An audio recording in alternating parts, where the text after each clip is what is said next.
Whether you like it hot, sweet, or savoury, a good sauce adds that extra kick to any meal. Where's the water? Here are some spicy secrets behind the special sauce.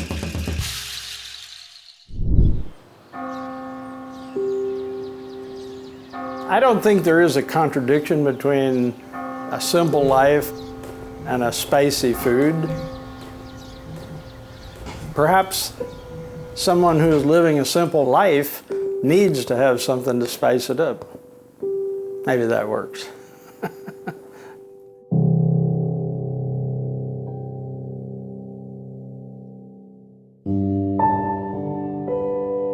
My name is Father Richard Waltz, and I am a monk of Subiaco Abbey, which is a monastery in Subiaco, Arkansas. After I graduated from high school, I entered the monastery. So I've been 55 years a monk.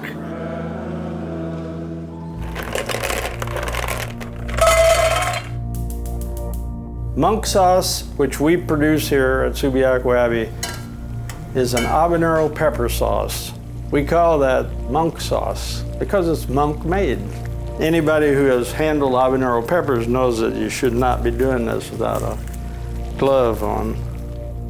A good monk is a good balance between prayer and work.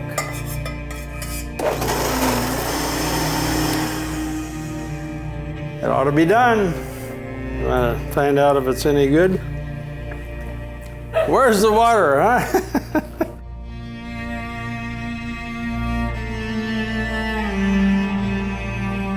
I suspect that a lot of people have kind of fanciful ideas about monks and what they do, and they get into the monastery and they find out that monks are very much like everybody else.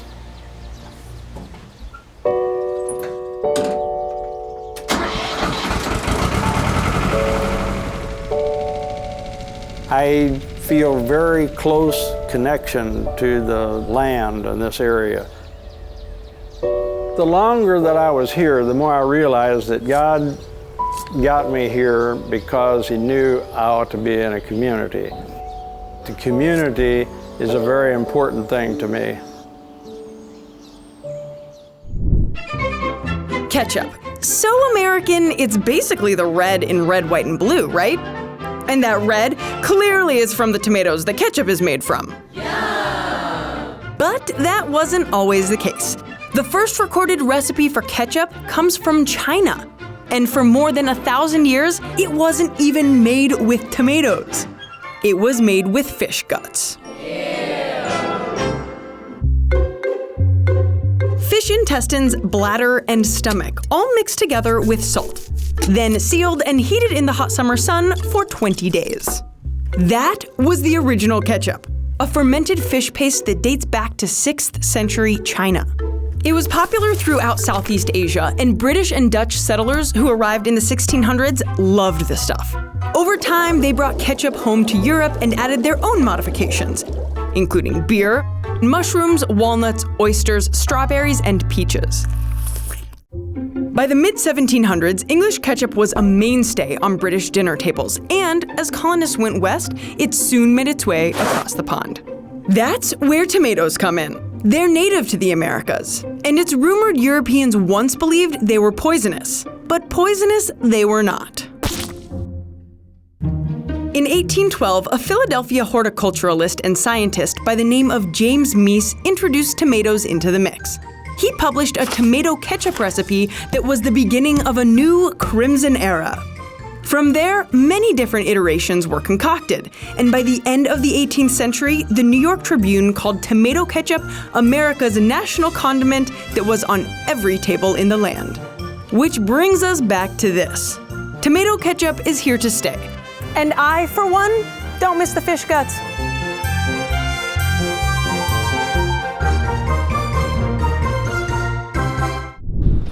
Everyone loves sauce, but in Korea, there is one sauce that goes on everything. Gochujang. It's tangy, it's sweet, it's spicy. And in Korea, no one makes it better than the people in this small town. Welcome to SUNCHANG Village. 한 40~50명이 이렇게 한 마을에 모여 이렇게 살잖아요. 근데 여기 순창에는 다 똑같이 다 잘 담아요. 외지 고추장 먹어보고 저희들이 먹어보면 훨씬 진짜 맛있어요. Meet Young-soon. She's been making gochujang for 40 years. 내 이름은 서영순이고요. 고추장을 담고 있는 사람입니다. 고추장은 우리나라 사람들이 꼭 필요하는 식품이에요. 없어서는 안 될 식품이에요. Gochujang gets its taste from fermented soybean bricks. SUNCHANG village has a naturally humid climate that is perfect for fermenting the beans. 고추장 담는 데에는요, 첫째는 찹쌀이 들어가고, 찹쌀을 삭힐 수 있는 엿기름이 들어가고, 또 맛을 내는 메주가리가 들어가고, 또 간을 맞추는 천일염이 들어가고, 그렇게 들어가죠. 예. 이런 장독에 넣어서 8개월 이상 숙성이 돼야 고추장 맛이 조금 난다고 봐야죠. But Young-soon likes to let hers ferment a little bit longer. 그 다음에 1년 넘으면 1년, 2년 되면 고추장 맛이 더 훨씬 깨우는 맛이 나고 깊은 맛 있고 감칠맛 있고 그래요. 알싸하고 칼칼하고 깊은 맛 있고 더 깊은 맛이 좀 있다고 봐야지요. Young-soon doesn't want her town's famous sauce to be forgotten, so she offers workshops to visitors in the hopes they will learn how to make her special sauce and continue the gochujang tradition. 신세대들은 고추장 담는 걸 몰라요. 왜냐하면 사먹는 게 길들여졌기 때문에. 그렇지만 이제 체험을 하고 또 고추장 담는 법을 사람들한테 알려준 이유는 그래도 맥을 이어져서 사람들이 이런 전통 고추장을 담아서 집에서 먹으라고 제가 알려주고 있지요. 우리나라가 전통이 사라지면 안 되거든요. 고추장은 꼭 담아야 돼요. 있어야 돼요, 고추장은.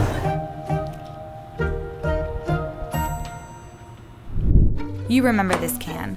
The sweet sauce, the soft noodle. This was childhood. But did you know that Chef Boyardee was an actual chef? He was. His name was Hector, and he made a mean pasta sauce.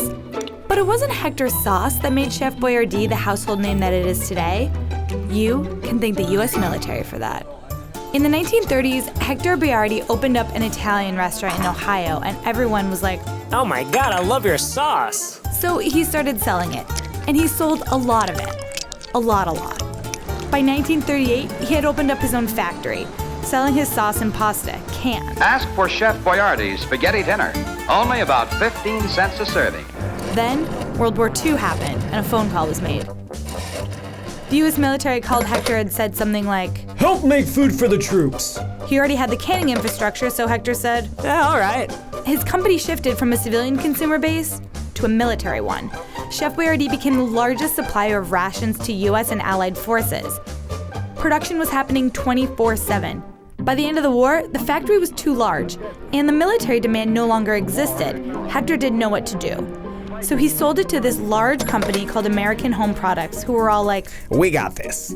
They quickly rebranded and distributed the can as easy-to-make at-home meals and filled supermarket shelves across the United States. So today, when we buy Chef Boyardee, we're actually eating rebranded World War II field rations. Yep. It's part of the secret sauce in your Big Mac, the condiment in your Reuben. It's creamy yet tangy, zesty, and named after a breathtaking part of New York State. I'm talking about Thousand Island dressing. The origin of Thousand Island dressing traces back to the highest ranks of American society. How did it all come to be? Well, that's where things get interesting. Two tales lie at the heart of the Thousand Island dressing dispute. There is Alan Benes, former owner of the Thousand Island Inn, where he claims the dressing was first served to the public. And then there's George Bolt, a legendary hotelier, whose chef created the dressing and had it served at his hotels. We tracked down a George Bolt expert to explain his story. George Bolt was a Prussian immigrant. He rose to one of the most prominent hotel men of the nation.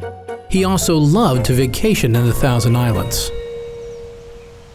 One day, Mr. Bolt and his wife Louise were taking a boat ride on one of their yachts, and the chef on board forgot salad dressing, so he improvised and created what became to be known as Thousand Island dressing.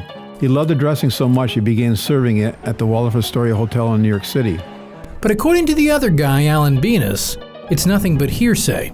The dressing was originated by the wife of a Clayton fishing guide named Sophia Lalone. She gave the recipe to the original owners of the hotel, where it was first served to the dining public. After we purchased the hotel and going through looking at everything, in the safe was a sheet of paper with a recipe on it. And I wasn't sure what it was. I took it out to our kitchen staff, and the head cook said, "It looks to me like a recipe for Thousand Islands dressing." So will we ever learn the truth? Nothing is more popular than competing legends. Or as delicious.